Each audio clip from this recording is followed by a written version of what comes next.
All right, guys, this came in the mail today. This is something that if you have, you carry a decent amount of weight in the back of a, for instance, a Ram 1500 or an F-150 or a Chevy 1500, and you need a little extra weight.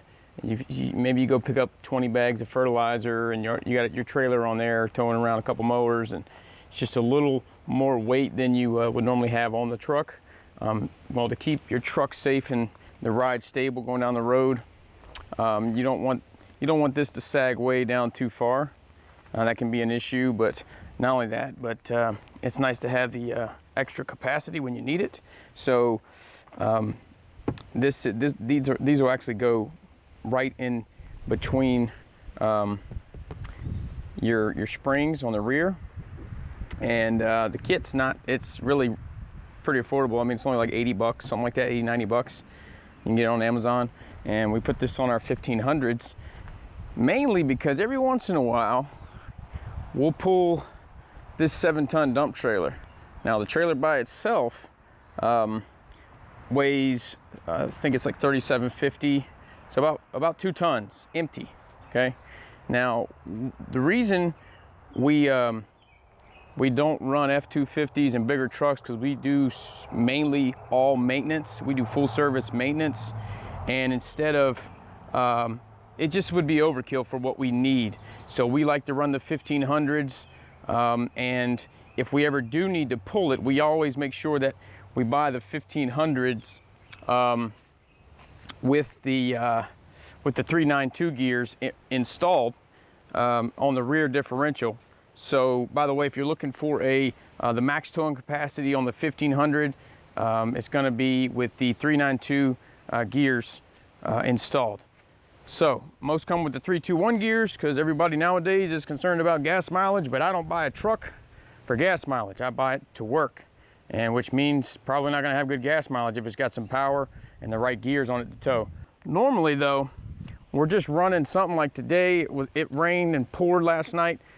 So guys are out doing bushes and they have a trailer like this right now, and that's the trailer that we would normally pull to run just our maintenance routes. And I mean, a 1500 is all you need, even with the 321 gears, because that can tow somewhere around, I think it's like 6,000 pounds or something like that, which is really all we normally need. But when we do need to pull something a little heavier, that's when those 392 gears really come in handy. And I'll show you as well how I hook this up and how I can adjust these. Now you can buy this, as you can see here. They have add the air on the go with the optional controller for the onboard compressor, and I actually bought that with the first one I ever bought of this, but I never got around to installing it. I think it's still sitting in the shop, but you really don't need it. I mean, the only time I even get raise the PSI in the bags is when I'm going to be hauling the dump trailer. So like I said, really that's definitely a good thing to get. I mean, I would highly recommend it if you guys, especially you guys starting out, maybe don't have only got one truck, maybe it's an older truck or whatever. If you need some extra support towing things that your truck maybe can tow, but like every once in a while, it's not like you're doing it on a regular basis and you're gonna go easy on it, then same thing when I pick up fertilizer. When I get 100 gallons in this tank and I get about 30-40 bags of fertilizer, it's a lot of weight. It's definitely over what this truck's supposed to carry. Now normally I'll pick up about 20 bags at a time, so 20 times 50, that's 1,000 pounds, right?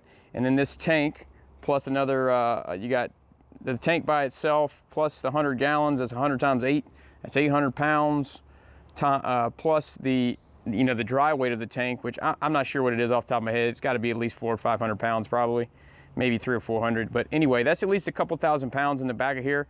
And it's nice to have for it not to be squatting. Not only that, but it throws off your trailer if you're trying to tow the trailer too, and all that good stuff. So long story short, guys, I definitely get you one of these. It's definitely worth the money, and it'll come in handy.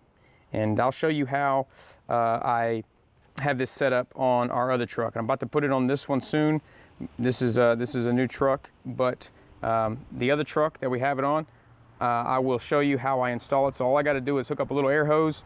I actually have one of the bolts. I custom made it to come out of the license plate tag, so it kind of blends in, and you can just unscrew the little valve stem cap, and it will come, or I can just pump it right up, and then I'm good to go.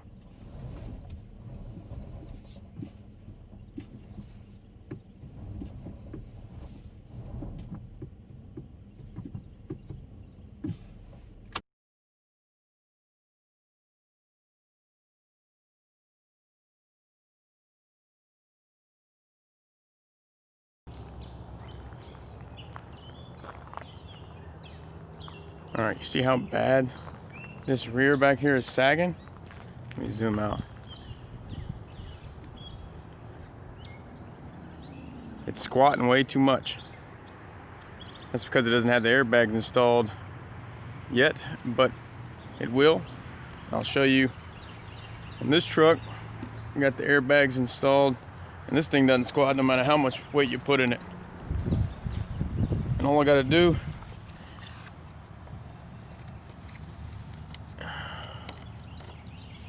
is I can put air right there. Let's see if I can show you this under here.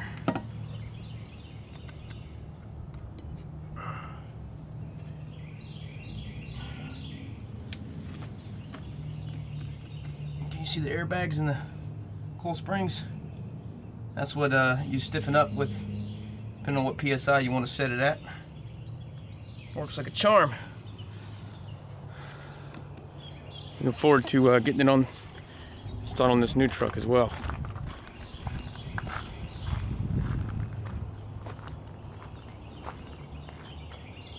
And that's the Airlift adjustable air springs 1000.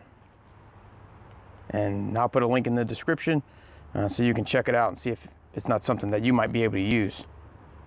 Thanks for watching, guys. I appreciate your time, and I hope this video helped you out. Go ahead and click that subscribe button and click the bell icon in the top right corner, and that way you'll be notified next time I release another video to help you out with all of your property maintenance needs. Until then, you guys have an awesome day.